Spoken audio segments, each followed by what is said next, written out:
Madame Parker a élevé son fils seule. Lorsque le garçon avait 5 ans, son père trouva une amante riche.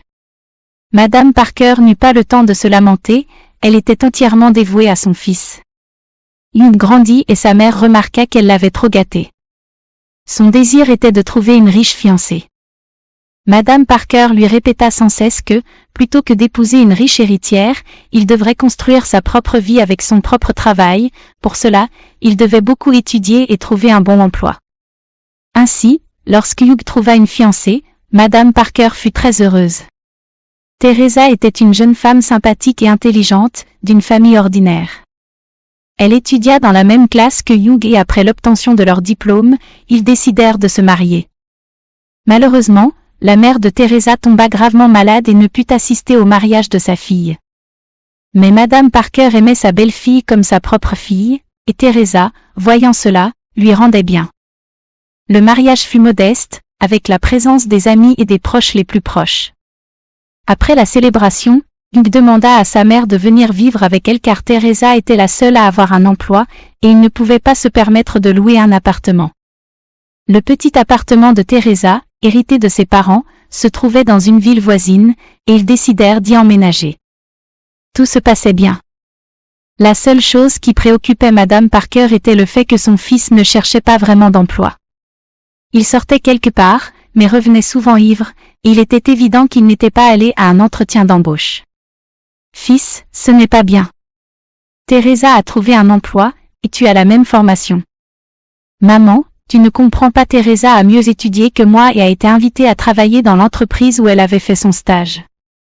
Et moi, je cherche un emploi de mon côté, mais je ne suis pas prêt à travailler pour une misère. Mais il faut bien commencer quelque part. Personne ne va t'engager comme chef tout de suite. Mais tu dois aider ta famille en tant qu'homme. Une femme ne peut pas tout porter sur ses épaules. Et quand les enfants arriveront, que vas-tu faire, dit Madame Parker, désapprobatrice. Voyant que sa mère ne voulait pas lâcher l'affaire, Hugh utilisa une méthode de son enfance. Il s'approcha, la prit dans ses bras et dit que tout irait bien bientôt et qu'elle n'avait pas à s'inquiéter. Une semaine plus tard, Hugh rentra chez lui avec un gâteau et annonça qu'il avait trouvé un emploi. Mais la joie de Madame Parker commença à diminuer après quelques mois. Elle remarqua que son fils avait changé. Et il sentait souvent le parfum féminin. « Hugh, tu trompes Teresa ?» lui demanda-t-elle directement. « Maman, quelle absurdité! Je travaille tard, je n'ai même pas le temps pour ça. »« Mais le parfum, » insista sa mère. « Je mets mes affaires dans le placard commun. Je travaille dans le bureau avec 3 autres femmes. Malheureusement, l'une d'elles aime s'imbiber de parfum. » Après cette conversation, Madame Parker se calma un peu. 2 mois passèrent encore, et Hugh fut promu et reçut une voiture de l'entreprise. Une fois de plus, des doutes commencèrent à surgir dans l'esprit de la mère. Son fils restait souvent tard au travail et après sa promotion, il commença à faire des voyages d'affaires. Teresa, cependant, ne remarquait rien d'étrange. Elle aimait beaucoup son mari et était heureuse de son succès. Une nuit, elle annonça à sa belle-mère et à son mari qu'elle attendait un enfant.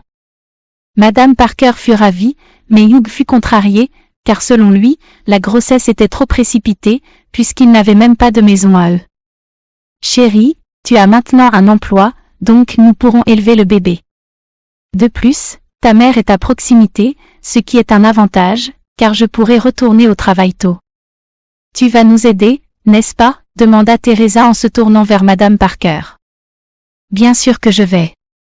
J'ai encore beaucoup d'énergie. » Pendant une semaine, Hugh resta aussi sombre qu'un nuage. Il arrivait à sourire à sa femme, mais quand il se retournait, son mécontentement était écrit sur son visage. Madame Parker voyait tout cela, et son cœur en souffrait. Le week-end, Hugh suggéra à Teresa d'aller faire du shopping, de se détendre et d'acheter des cadeaux pour le nouvel an. Madame Parker eut un mauvais pressentiment, mais ne les arrêta pas. 5 heures passèrent, et il n'était toujours pas revenu. Le téléphone de Hugh était éteint, et Teresa ne répondait pas. Madame Parker ne pouvait pas se calmer. Puis, elle reçut un appel de l'hôpital informant qu'il y avait eu un accident. « Votre fils va bien et sera bientôt de retour à la maison.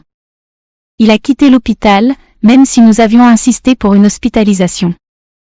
Mais sa femme, elle est gravement blessée. Madame Parker cria qu'elle arriverait bientôt et se précipita pour s'habiller. Elle était en train de mettre son manteau lorsque Hugh entra dans l'appartement. Il avait de petites éraflures sur le visage. « Que fais-tu ici ? » « Ta femme est à l'hôpital, » s'exclama sa mère, indignée. « Maman, pas maintenant, » dit-il de manière assez rude et se dirigea vers sa chambre. Madame Parker n'eut pas le temps de discuter avec son fils et courut à l'hôpital. Là, le médecin expliqua que la voiture avait glissé sur la glace et qu'ils avaient percuté un arbre. L'impact a eu lieu du côté passager. Elle a subi une grave blessure. Nous avons réalisé une opération, mais je ne peux pas encore donner de pronostic. Revenez demain. Lorsque Madame Parker rentra chez elle, elle ne trouva pas Hugh et il ne répondait pas au téléphone. La femme ne parvint pas à dormir et resta éveillée toute la nuit. À 8 heures du matin, elle était de retour à l'hôpital. D'après une conversation avec le médecin, elle comprit que Teresa survivrait, mais qu'elle aurait besoin de soins particuliers et de réhabilitation. Quant à la grossesse, elle avait perdu le bébé. « Chérie, tout ira bien. »« Tout ira bien, nous allons la remettre sur pied, » dit sa belle-mère calmement en caressant le bras de Teresa. « Comment va Hugh ? » demanda-t-elle, presque sans force. « Il va bien. Il viendra te voir bientôt. Repose-toi. » Madame Parker consola sa belle-fille encore un moment, puis rentra chez elle. Son fils était assis dans la cuisine comme si de rien n'était, en train de boire du thé.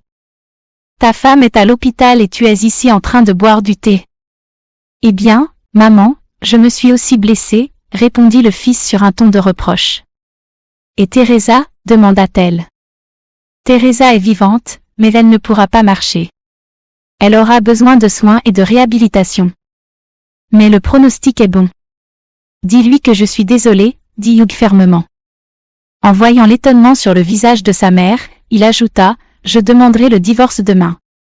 Je suis amoureux d'une autre femme depuis longtemps. Elle est ma patronne et m'apprécie.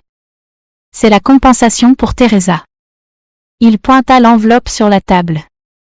Madame Parker n'en croyait pas ses oreilles, soudainement, elle devint furieuse. « Tu es exactement comme ton père.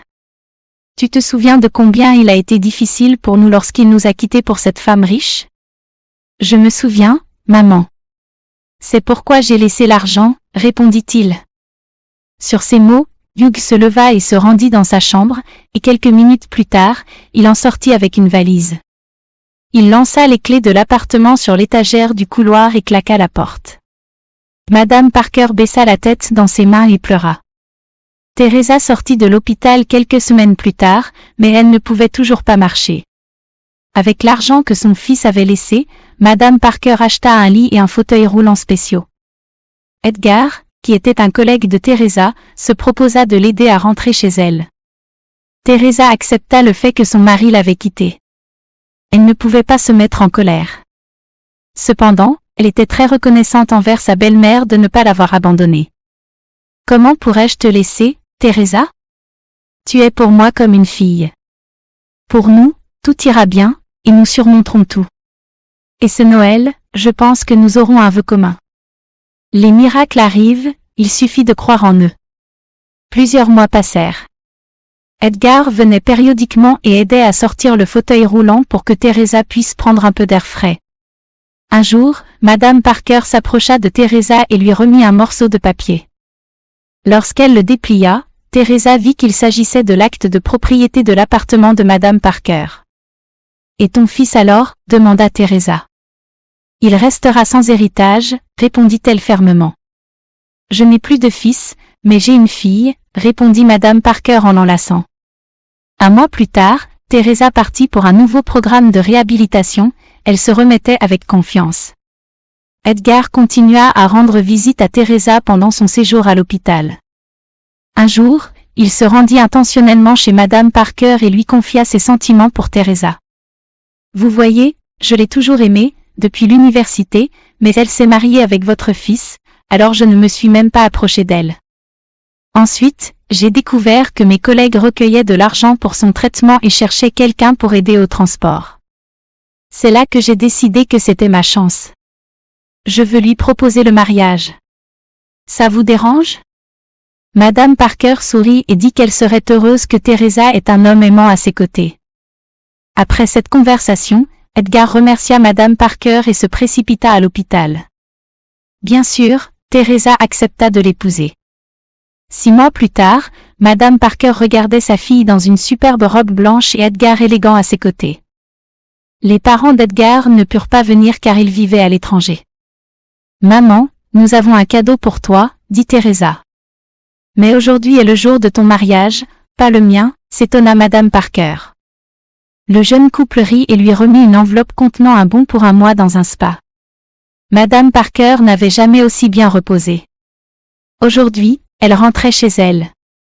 Elle dit à Teresa et Edgar qu'il n'était pas nécessaire de venir la chercher à l'aéroport car Monsieur Phillips, qu'elle avait rencontré au spa, lui donnerait un coup de main pour rentrer chez elle. Lorsque Madame Parker tenta d'ouvrir son appartement, la clé n'entra pas soudain, la porte s'ouvrit et devant elle se tenait une femme inconnue qui demanda à Madame Parker ce qu'elle faisait là. « Désolée, mais j'habite ici », répondit-elle. « Non, j'ai acheté cet appartement il y a 2 semaines et j'habite ici maintenant. » Madame Parker resta stupéfaite. Soudainement, elle vit Teresa et Edgar monter les escaliers en courant. « Maman, désolée pour le trafic. Nous voulions te surprendre et avons presque causé une crise cardiaque. » « Nous allons sortir, dit Teresa avec un sourire. « Teresa, je n'ai plus de chez moi, demanda Madame Parker d'une voix basse, les yeux baissés. « Vous allez me mettre en maison de retraite? »« Je ne permettrai pas cela, intervint Monsieur Phillips. « Personne ne mettra personne en maison de retraite, répondit Edgar. « Nous avons acheté un autre appartement pour toi. Tu vas vivre à côté de nous. Après tout, nous aurons bientôt besoin de l'aide de mamie. » Lorsque Madame Parker entra dans le nouvel appartement, elle n'en croyait pas ses yeux. C'était un appartement spacieux, avec une belle rénovation, de bons meubles et des appareils électroménagers, et pas très loin se trouvait un joli grand parc. « C'est là où nous allons nous promener avec toi, Madame Parker. »« Au fait, j'habite à l'autre bout de ce parc, » dit Monsieur Phillips. Il les accompagna pour s'assurer que Madame Parker se sentirait bien. Edgar et Teresa regardèrent le couple âgé et sourirent. Après tout, Madame Parker méritait d'être heureuse comme personne d'autre.